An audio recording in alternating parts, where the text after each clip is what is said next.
जय भीम दोस्तों और सभी को नमो बुद्धाय। दोस्तों, अक्सर चुप रहने वाले व्यक्ति के बारे में लोग यही सोचते हैं कि वह कम बुद्धिमान होगा, या फिर लोग इसे उसकी कमजोरी समझने लगते हैं। और ज़्यादा बोलने वाले व्यक्ति के बारे में लोग यही सोचते हैं कि वह बहुत बुद्धिमान होगा, हमेशा सही फैसले लेता होगा। लेकिन असल में चुप रहने वाला व्यक्ति ज़्यादा बुद्धिमान होता है और अक्सर सही फैसले लेता है। दोस्तों, ये बात इस प्रेरणादायक कहानी से समझ में आएगी। दोस्तों, कहानी अगर पसंद आए तो चैनल को सब्सक्राइब जरूर कर लीजिएगा। एक बार एक आश्रम में बौद्ध गुरु अपने कुछ शिष्यों के साथ रहते थे। उन्हीं शिष्यों में से एक शिष्य अक्सर चुप रहता था और एक शिष्य अक्सर ज़्यादा बोलता था। जब आश्रम के सभी शिष्य दूसरे कामों में लगे होते थे तो वह शिष्य एक कोने में बैठा चुपचाप एकांत में खोया रहता था। वह अक्सर किसी से ज़्यादा बात नहीं करता था। जब आश्रम की सभी जिम्मेदारियां पूरी करने के बाद जहां सभी शिष्य पूरे दिन की घटनाओं की चर्चा करते थे, वहीं पर शांत रहने वाला शिष्य एक पीपल के पेड़ के नीचे बैठकर ध्यान करने लगता था। उसे देखकर बाकी सभी शिष्यों को बहुत आश्चर्य होता था, क्योंकि उसका कोई दोस्त नहीं था।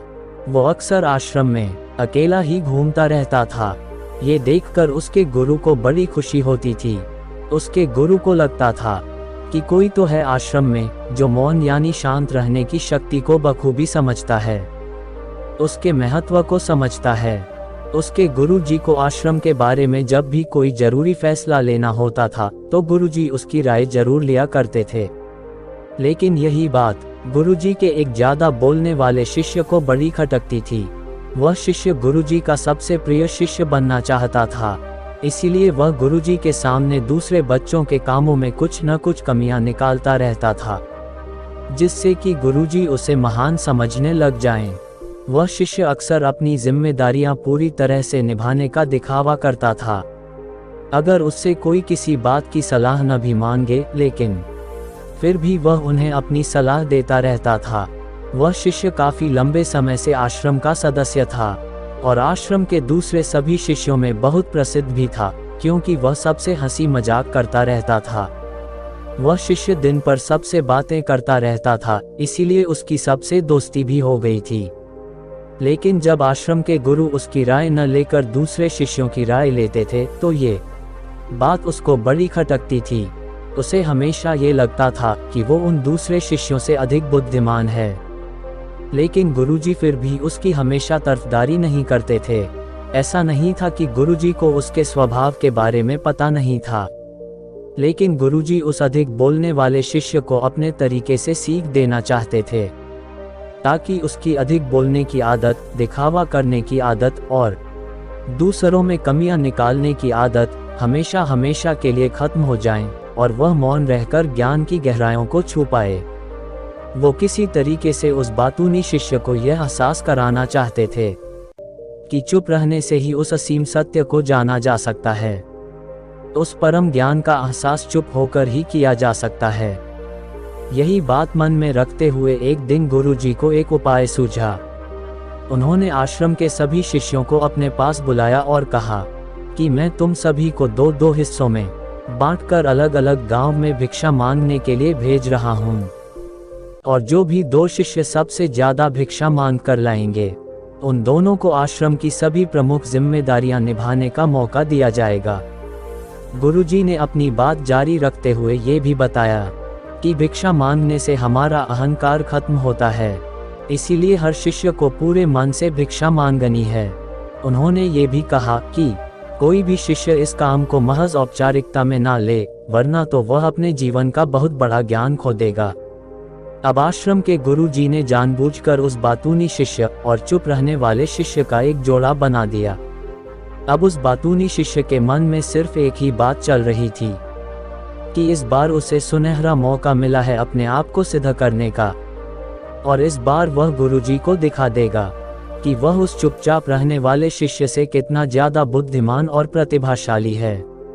अब दोनों शिष्यों ने आपस में अपनी सहमति से निर्णय लिया कि वे दोनों गांव के अलग अलग कोनों से भिक्षा मांगना शुरू करेंगे, ताकि भिक्षा मांगने का काम जल्दी ही खत्म किया जा सके। अब चुपचाप रहने वाला शिष्य हर द्वार पर जाकर अपने हाथ जोड़कर अपना भिक्षा का थैला उनके सामने कर देता। उसके चेहरे पर एक सादगी और उसकी आंखों में एक एकांत होता था, जिससे भिक्षा देने वाले उसे भिक्षा देकर अपने आप को सौभाग्यशाली समझते थे। वहीं पर दूसरा बातूनी शिष्य हर घर की चौखट पर जाकर उनको कुछ न कुछ ज्ञान देने लगता था, जिसकी वजह से ज्यादातर लोग उसे बिना भिक्षा दिए ही लौटा देते थे। अब पूरे गांव में भिक्षा मांग कर जब वे दोनों गांव के बीच मिले, तो उस बातूनी शिष्य ने देखा कि चुप रहने वाले शिष्य के पास उससे दुगनी भिक्षा थी। ये देखकर उसे मन ही मन बहुत ईर्ष्या हुई। लेकिन जब वे दोनों भिक्षा का सामान लेकर आश्रम की तरफ जा रहे थे, तब उस बातूनी शिष्य को एक चालाकी सूझी। उसने चुप रहने वाले शिष्य से कहा कि हमें अपनी भिक्षा एक ही थैले में डाल लेनी चाहिए, क्योंकि गुरु जी ने हम दोनों को एक साथ भिक्षा लाने के लिए कहा था। अब चुप रहने वाले शिष्य ने बिना कुछ बोले अपनी सारी भिक्षा उसके थैले में डाल दी। अब वो बातूनी शिष्य मन ही मन बहुत खुश हो रहा था कि गुरुजी को ये पता नहीं चलेगा कि ज्यादा भिक्षा हम में से किसने मांगी है।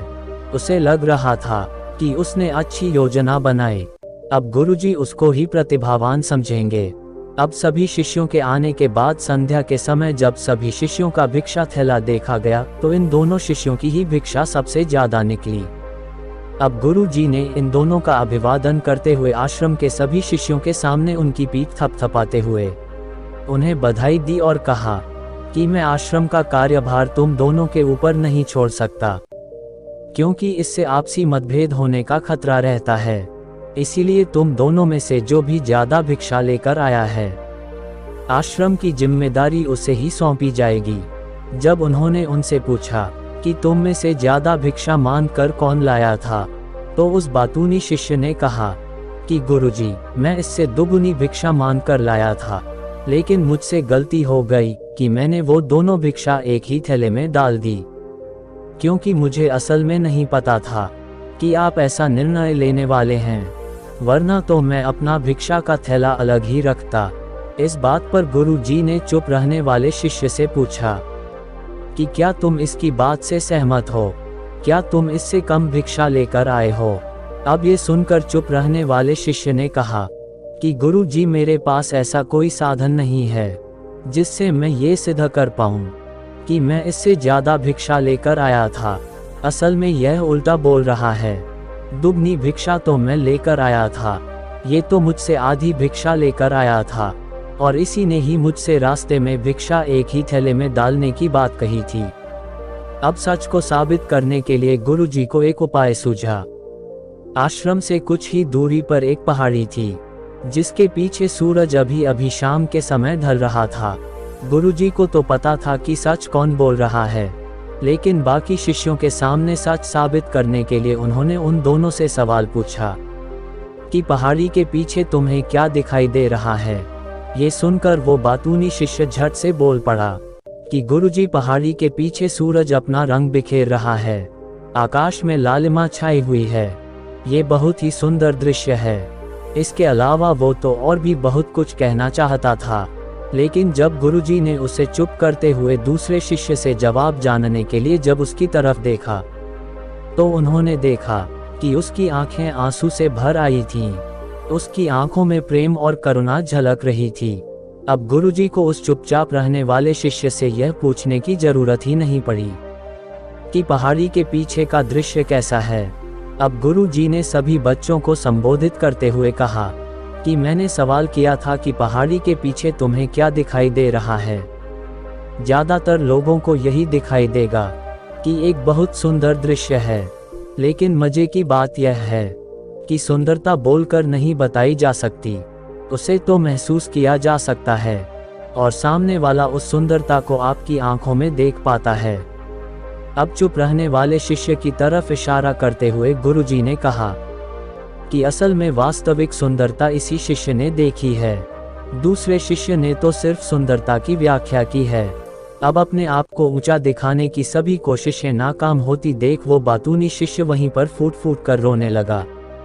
उसको चुप कराते हुए गुरुजी ने कहा कि शिष्य, मुझे पहले से पता था कि तुम झूठ बोल रहे हो, लेकिन मैं तुम्हें उस झूठ का एहसास कराना चाहता था। इसके बाद सभी बच्चों को संबोधित करते हुए गुरुजी ने आगे बताया कि शब्द जाल की तरह होते हैं। अक्सर हमारे ज़्यादा बोलने की वजह से बहुत सारी समस्याएं पैदा हो जाती हैं।